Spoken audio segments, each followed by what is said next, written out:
पहले मैं आपको परिचय कराना चाहता हूं हमारी पार्टी के जो प्रबुद्ध माननीय सम्माननीय पदाधिकारी यहाँ उपस्थित है, उन सबसे आपका एक परिचय करवा देता हूं। हमारे बीच में डॉक्टर सिकंदर कुमार राज्यसभा के सांसद और पार्टी के सम्माननीय महामंत्री उपस्थित है। पार्टी के जिला के सम्माननीय अध्यक्ष देशराज शर्मा जी, पार्टी के प्रवक्ता बड़े भाई विनोद ठाकुर जी, पार्टी के प्रदेश सचिव बड़े भाई नरेंद्र अत्री जी, जिला भारतीय जनता पार्टी के महामंत्री राकेश ठाकुर जी, पूर्व में चेयरमैन रहे और वर्तमान में पार्टी के प्रदेश कार्यकारिणी सदस्य भाई नवीन शर्मा जी, जिला के भाई मीडिया प्रभारी विकास शर्मा जी, हमारे बीच हरीश शर्मा जी, पूर्व में जिला के महामंत्री रहे हैं, वर्तमान में पार्टी के प्रदेश कार्यकारिणी सदस्य हैं। हमारे वरिष्ठ कार्यकर्ता भाई अश्विनी जी, जिला के माननीय कोषाध्यक्ष तेज प्रकाश चोपड़ा जी, सुजानपुर मंडल के सम्माननीय अध्यक्ष प्रोफेसर विक्रम राणा, हमीरपुर मंडल के सम्माननीय अध्यक्ष आदर्शकांत जी और यशवीर पटियाल जी बड़सर मंडल के अध्यक्ष हैं। साथ में भाई अशोक ठाकुर जी भोरनी मंडल के अध्यक्ष हैं। साथ में भाई अजय रिंटू शर्मा जी, जिला भारतीय जनता पार्टी के महामंत्री। आज हम सब यहाँ इकट्ठा हुए हैं। हमारे बीच में डॉक्टर साहब हम सबको अपनी बात कहेंगे। मैं उनसे आग्रह करता हूं कि मैं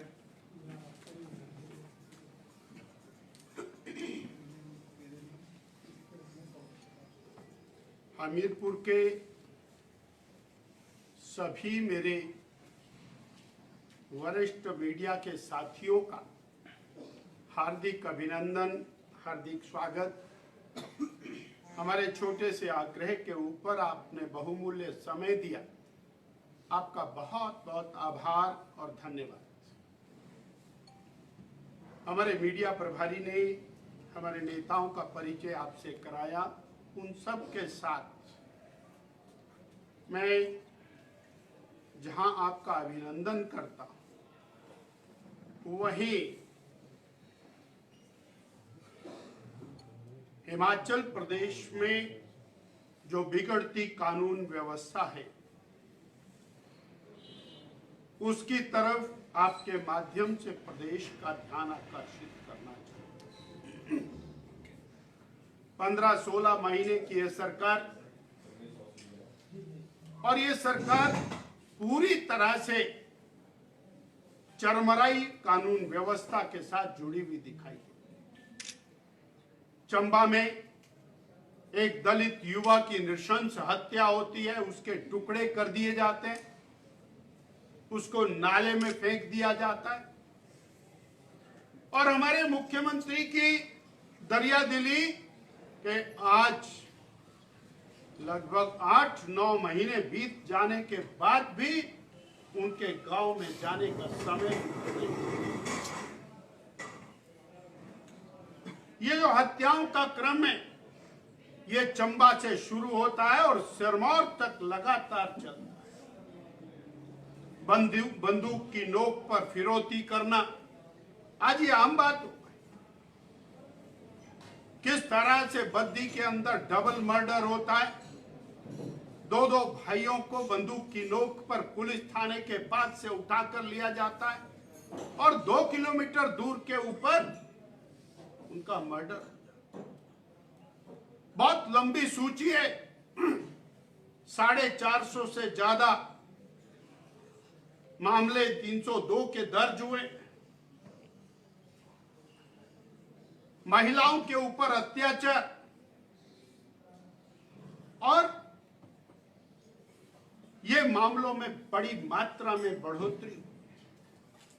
हमीरपुर इससे छूटा नहीं। बहन के बाल काटकर मुंह काला करके गांव में घुमाया जाना, और उसके बाद कार्रवाई क्या है?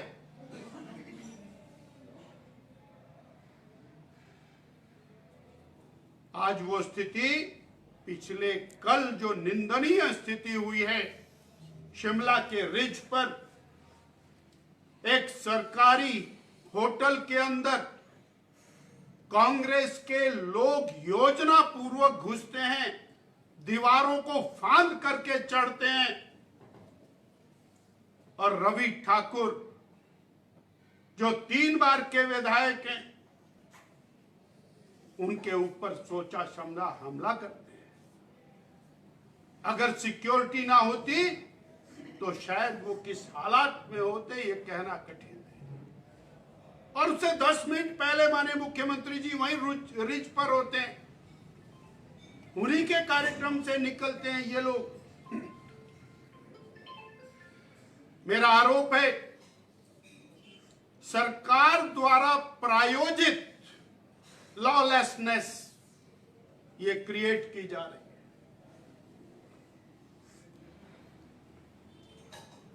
एनडीपीएस के मामले बढ़ रहे हैं, 2000 से ज्यादा मामले पिछले 15 महीने के अंदर, never before in the history of Himachal. और इस बिगड़ती कानून व्यवस्था के लिए 100% कांग्रेस की वर्तमान सरकार जिम्मेवार है और ये खुद उसको बढ़ावा देने में लगे। पिछले कल की घटना अत्यंत निंदनीय है। हम आपके माध्यम से डायरेक्टर जनरल ऑफ पुलिस से ये मांग करते हैं कि तुरंत एफआईआर होनी चाहिए और वो लोग जिन्होंने उस सरकारी और होटल के अंदर दाखिल होकर के इस प्रकार का असॉल्ट किया है, उनके खिलाफ कार्रवाई होनी चाहिए। मीडिया के साथियों का धन्यवाद है, मीडिया ने उसको हाईलाइट किया। उसी समय वो इलेक्ट्रॉनिक मीडिया में चला, प्रिंट मीडिया के अंदर आज वो सारा का सारा शाया है। सुओ मोटो एफआईआर बनती है, परंतु अब 24 घंटे हो गए हैं, नो एक्शन। अर्थात सरकार उन दोषियों को बचाने के लिए लगी है। मैं एक बात और इसमें ऐड कर देना चाहता हूं कि इस प्रकार से जो पिछले कुछ दिनों के अंदर जब से राज्यसभा का चुनाव हुआ, कांग्रेस के पूर्व विधायक उनके खिलाफ, इंडिपेंडेंट विधायक उनके खिलाफ जो दादागिरी सरकार ने चलाई है, उससे कोई डरने वाला और पीछे हटने वाला नहीं है। ये सरकार ने अच्छे से देख लिया है और ये सब चीजें सरकार के सामने आई हैं। हमें लगता है कि सरकार को कानून व्यवस्था उसको ठीक करना उसका प्राइमरी दायित्व है और ये सरकार उस दायित्व को निर्वहन करने में पूरी तरह से विफल हुई। मैं कांग्रेस पार्टी की दुर्दशा की चर्चा भी आपके माध्यम से हिमाचल वासियों के सामने करना चाहता हूं। वो कांग्रेस पार्टी जो भारत की सबसे बड़ी राजनीतिक पार्टी, वो पार्टी जिसकी 400 साढ़े 400 तक लोकसभा की सीटें हुआ करती,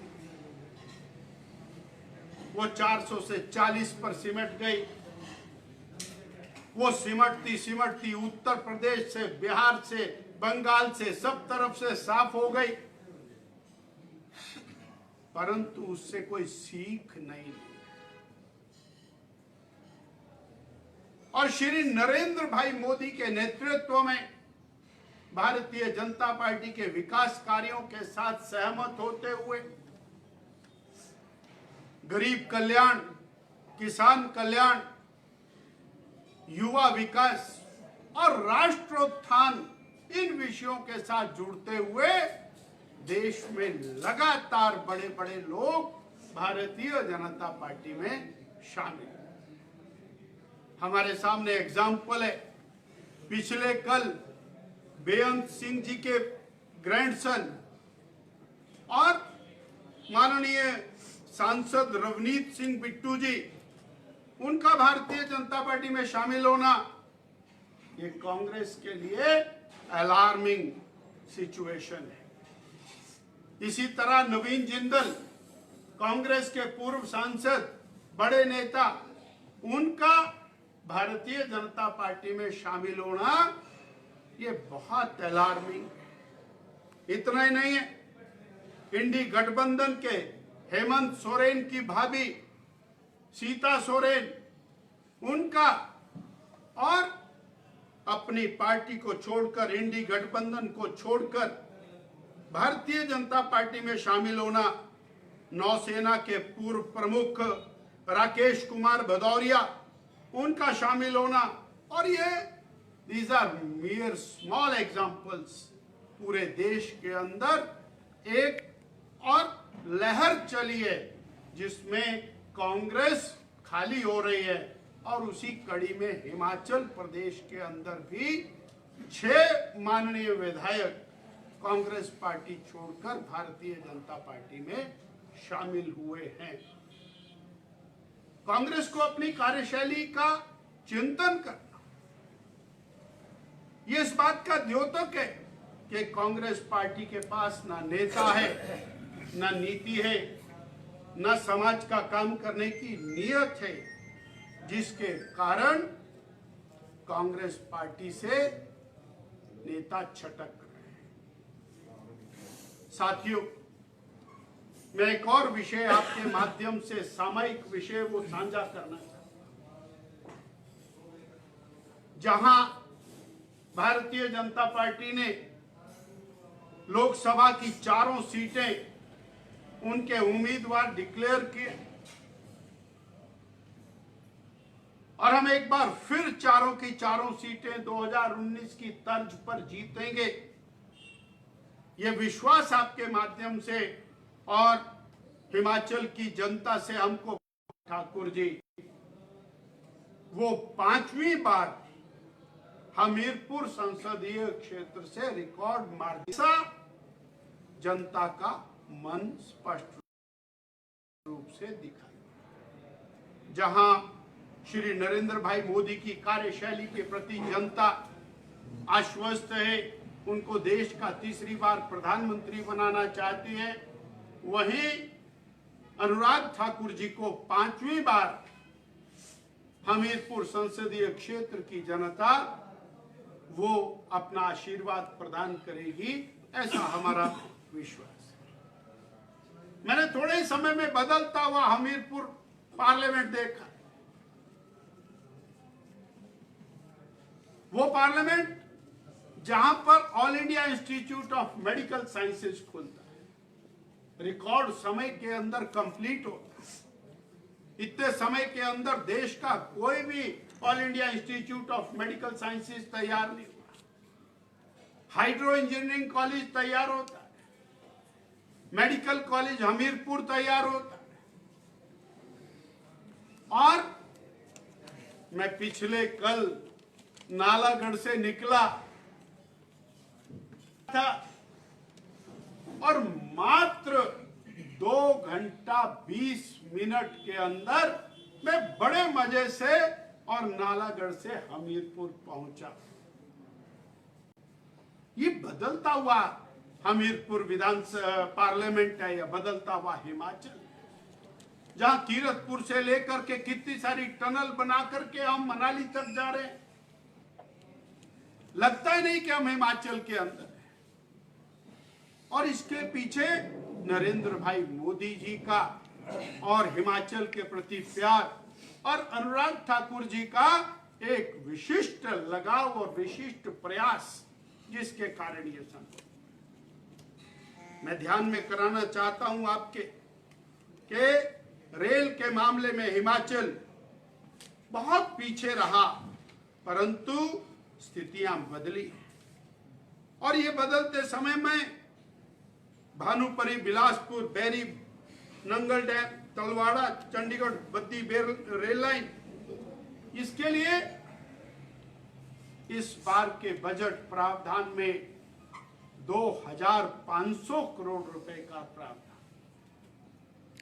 हिमाचल के इतिहास में पहली बार, पिछली बार 1000 करोड़ का प्रावधान था, 1300 कुछ करोड़ रुपए के खर्चे की स्थिति नजर आ रही है, तो उतना एडिशनल प्रावधान किया गया, और हिमाचल रेल नेटवर्क के साथ जुड़ता हुआ दिखाई देता है। चाहे वो वंदे भारत का यहां से चलना हो और ट्रेन का चलना हो, ये बदलता हुआ हिमाचल। मुझे बड़ी खुशी हुई जब राम जन्मभूमि पर भव्य राम मंदिर बना और हमारे ऊना से, अंब से, कीरतपुर से गाड़ियां की गाड़ियां भर के वो श्री अयोध्या जी में रामलला के दर्शन करने के लिए, यानी हम जो हिमाचल प्रदेश के लोग ट्रेन नेटवर्क से कोसों दूर थे, आज हम उस दिशा के अंदर और तेज गति से आगे बढ़े हैं। विकास के मामले में हिमाचल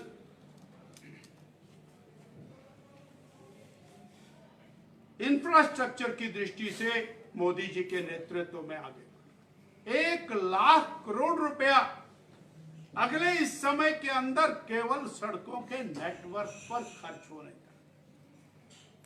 हम पठानकोट से चलते हैं और मंडी का 4 लेन हाईवे धनाधन काम चला है।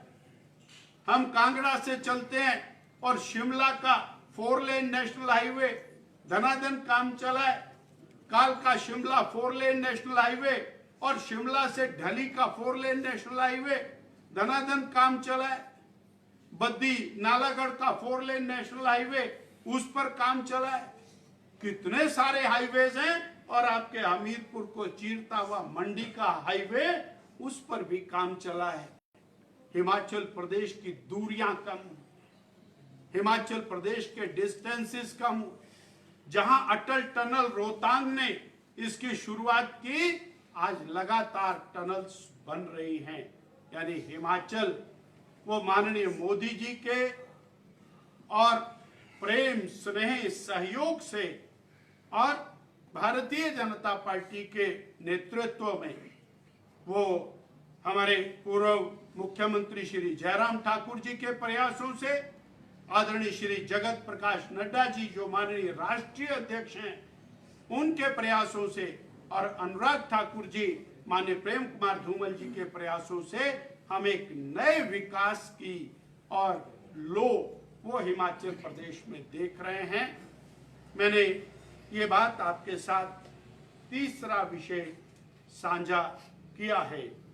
और अंतिम विषय, आज हम लोग आने वाले चुनावों की दृष्टि से जिला सिरमौर में बैठे थे, जहां जिला सिरमौर के अंदर पार्लियामेंट के चुनाव की दस्तक है, वहीं 2 चुनाव और जिला सिरमौर के अंदर ऐड हुए हैं और संभवतः तीसरा चुनाव हमीरपुर का भी जुड़ने वाला है। इसी प्रकार से 3 यानी 6 चुनाव हमीरपुर पार्लियामेंट के अंदर ऐड हुए हैं। 6 विधायक हम आपके माध्यम से जनमानस से आग्रह करना चाहते हैं कि ये जो वर्तमान कांग्रेस की सरकार है, इसने झूठी गारंटियों के आधार के ऊपर अपनी सरकार बनाई और वो गारंटियां पूरी करने के अंदर ये फेल। उसके कारण कांग्रेस के अंदर विरोधाभास पैदा हुआ और जिसका परिणाम है कांग्रेस में टूटन हुई। और आज हम इस स्थिति के ऊपर आकर के खड़े हुए हैं कि 9 उपचुनाव वो दहलीज के ऊपर हमको दिखाई दे रहा है। भारतीय जनता पार्टी पूरी तरह से पूरी शक्ति लगा करके इन चुनावों के अंदर उतरेगी, इतना मैं आपके माध्यम से और कहना चाहता हूं। प्रदेश की सरकार के प्रति, माननीय मुख्यमंत्री के प्रति, जहां हिमाचल प्रदेश के अंदर रोष है, वहां हमीरपुर के अंदर भी कोई इस प्रकार की चीज जो हमीरपुर की जनता के लिए कोई विशिष्टता रखती हो, उनके माध्यम से अभी तक नजर नहीं आई। उसके कारण हमीरपुर की जनता भी उस उदासी के अंदर है कि जहां धूमल जी मुख्यमंत्री बने तो हमीरपुर को एक अलग प्रकार की पहचान मिले, परंतु अभी तक इस प्रकार कुछ भी नहीं दिखाई दिया।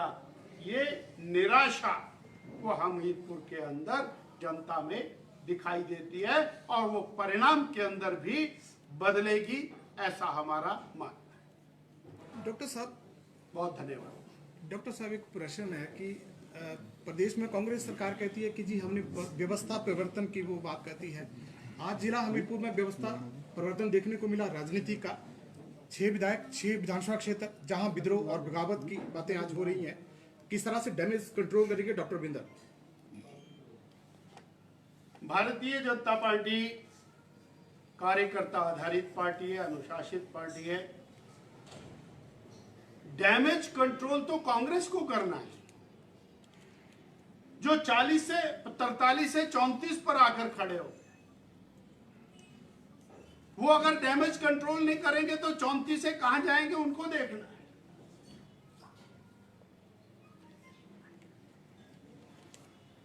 मान के चले कि ऑपरेशन लोटस अभी जारी है, सरकार गिर सकती है। 2024 का लोकतंत्र का ये जो महापर्व है, इसके अंदर जहां 400 पार 4 की 4,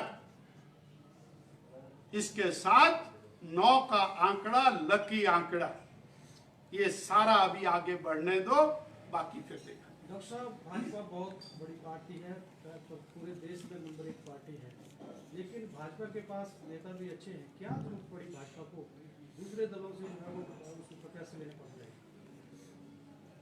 कांग्रेस पार्टी को चिंतन करना है, उनके माननीय विधायक क्यों उनसे नाराज, क्यों उनको छोड़ करके। और हमारे पास तो कोई विधायक आएगा तो हम उसका अभिनंदन करेंगे ना।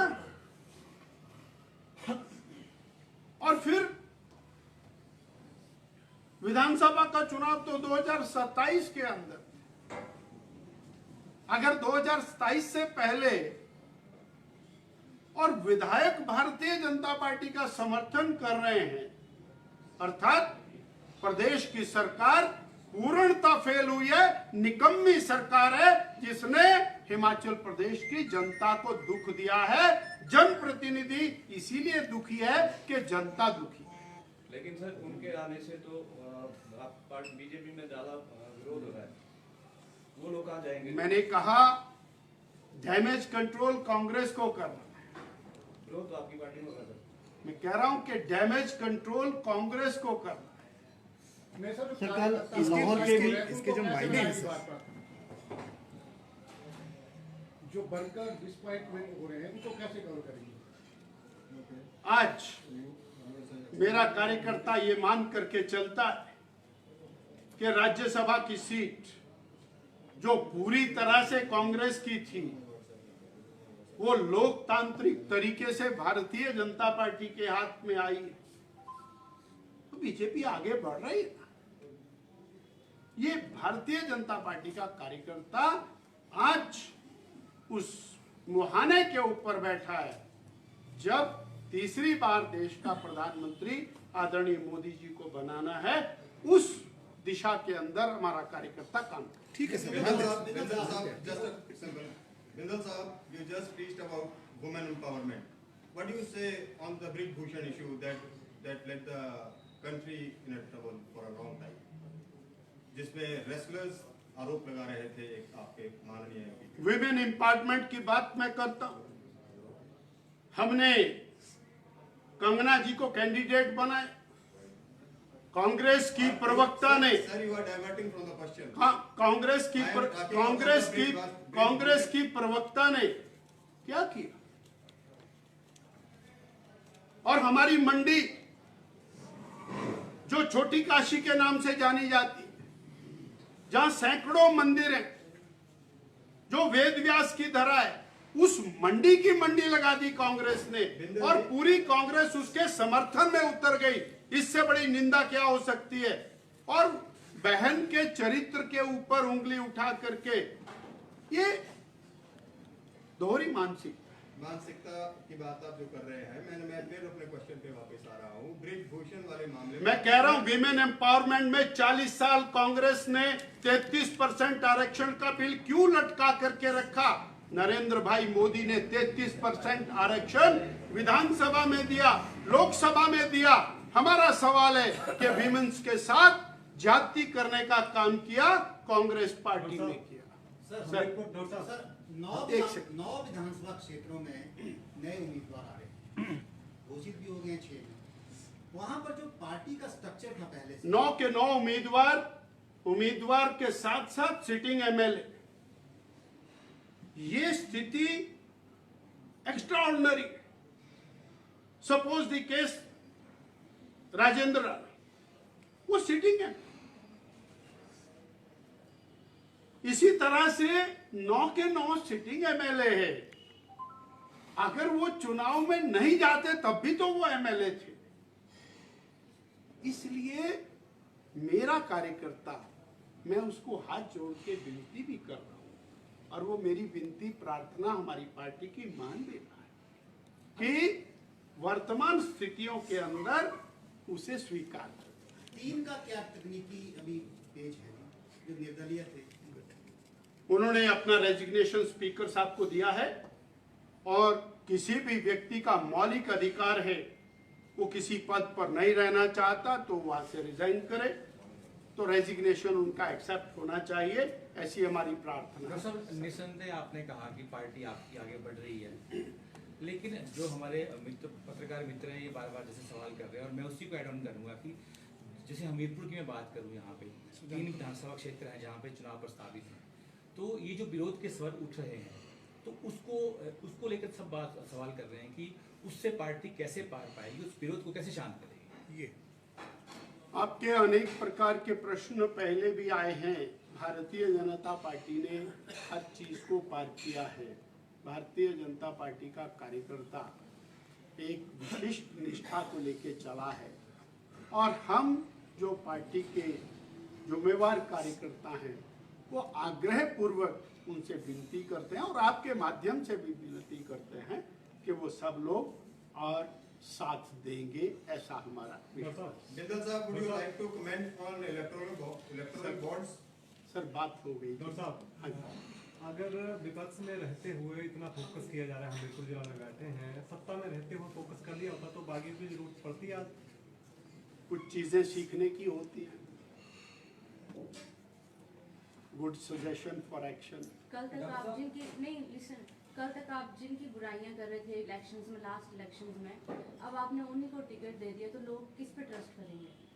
मैंने पहले कहा कि वो तो सिटिंग विधायक नहीं, और कल तक तो आप सब बुराइयां कर रहे थे कि काम नहीं करवाते। मैं कह रहा हूं कि वो सिटिंग विधायक हैं और फिर काम कराना आज सरकार के ऊपर, और सरकार ने काम नहीं कराए इसलिए वो त्रस्त है।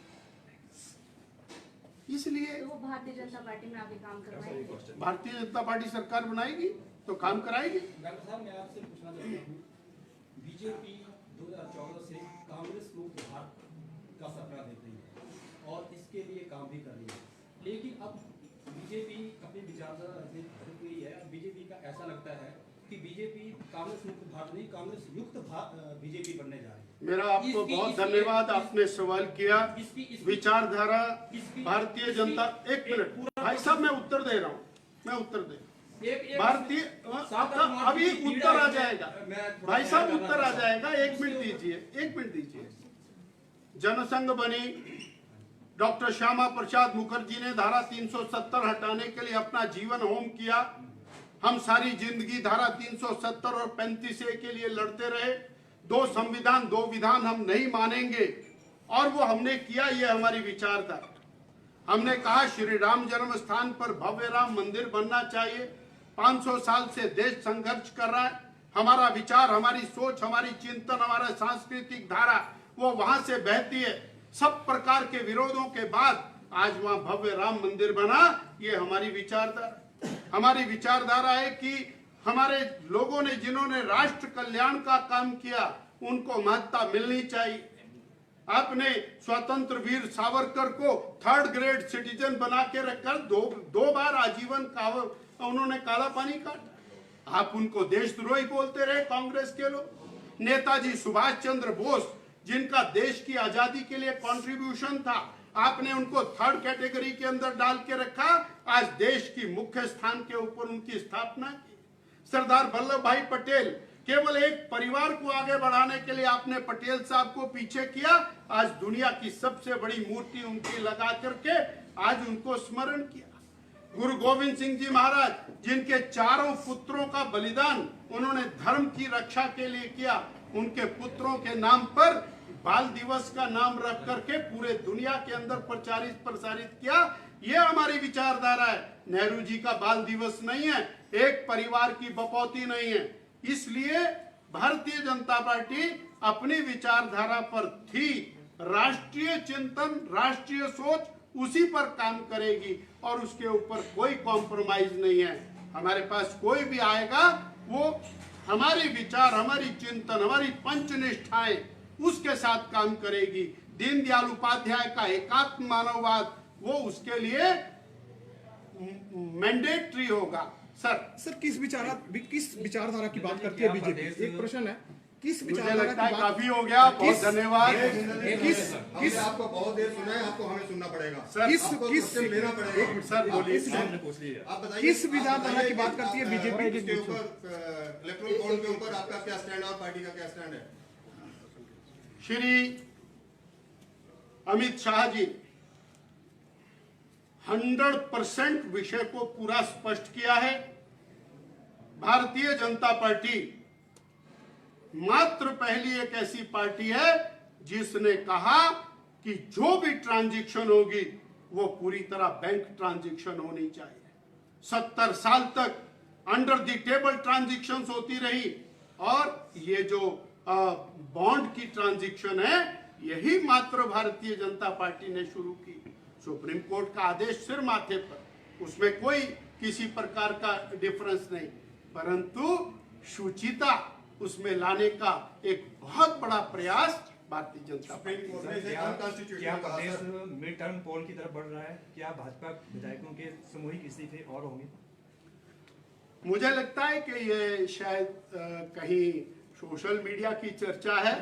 अभी तो कोई इस प्रकार की बात मेरे ध्यान में नहीं। सर जी, आपने सिद्धांत की बात की। आपने वो उत्तर नहीं दिया कि कांग्रेस युक्त बीजेपी बन रही है कि भारत कांग्रेस मुक्त? मैंने थोड़ा सा इसमें मैं आग्रह पूर्वक, चाहे वो अनौपचारिक हो औपचारिक हो, कांग्रेस मुक्त का मतलब कांग्रेस विचार से मुक्त। विचार मतलब परिवारवाद है, दुनिया के देशों में जाकर के भारत की बुराई करना है, भारत के इतिहास और संस्कृति को तोड़ मरोड़ कर प्रस्तुत करना है, वो है कांग्रेसवाद।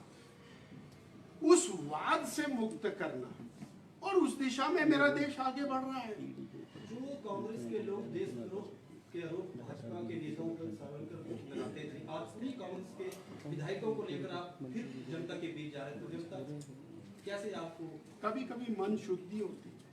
सर जी, चीफ मिनिस्टर का कहना है, बिंदल जी, चीफ मिनिस्टर ने कल कहा है, एक क्वेश्चन है सर कि प्रदेश सरकार के जो मुखिया हैं वो जो कह रहे हैं विधायक 6 के इनको दे के लिए कितनी धनराशि दी है आपने? मेरा एक चीज बिल्कुल स्पष्ट कहना है, और मैं इस बात को डंके की चोट पर कहना चाहता हूं कि मुख्यमंत्री जी के अपने कारण कांग्रेस के लोग उनसे टूटे और मुख्यमंत्री जी के साथ उनका व्यवहार ठीक ना होने के कारण टूटे, उनके विधानसभा क्षेत्र की उपेक्षा करने से उससे टूटे हैं और वो अपने लोगों पर आरोप लगा रहे हैं।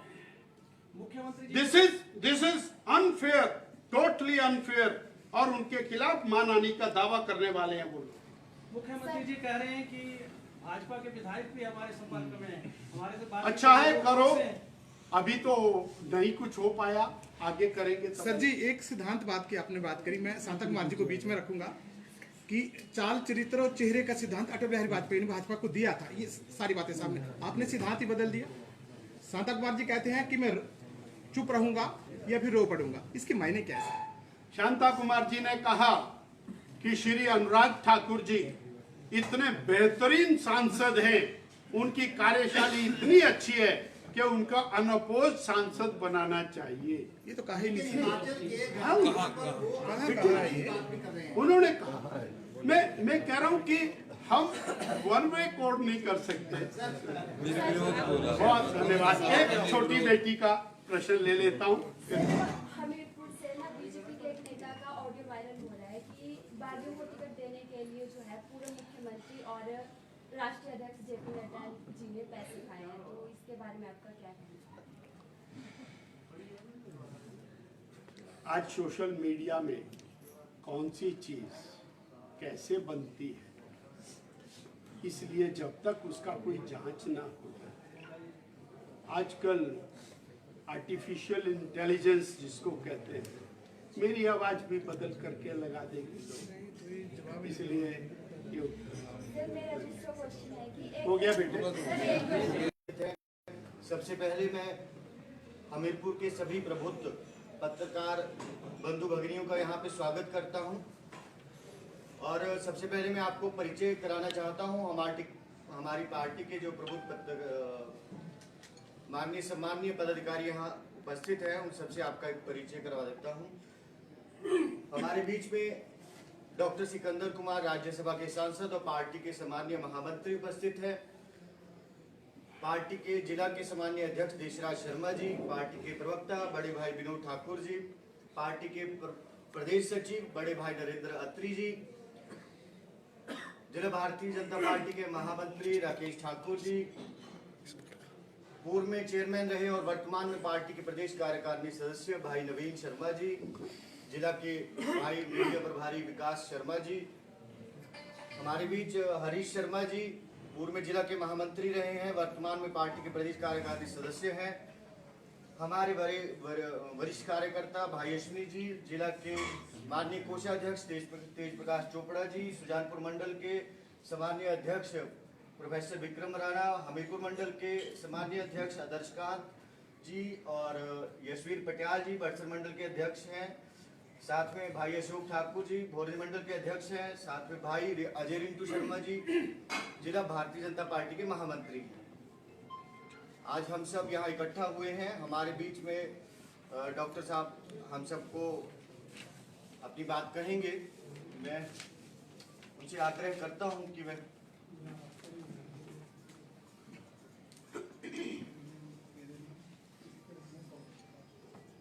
हमीरपुर के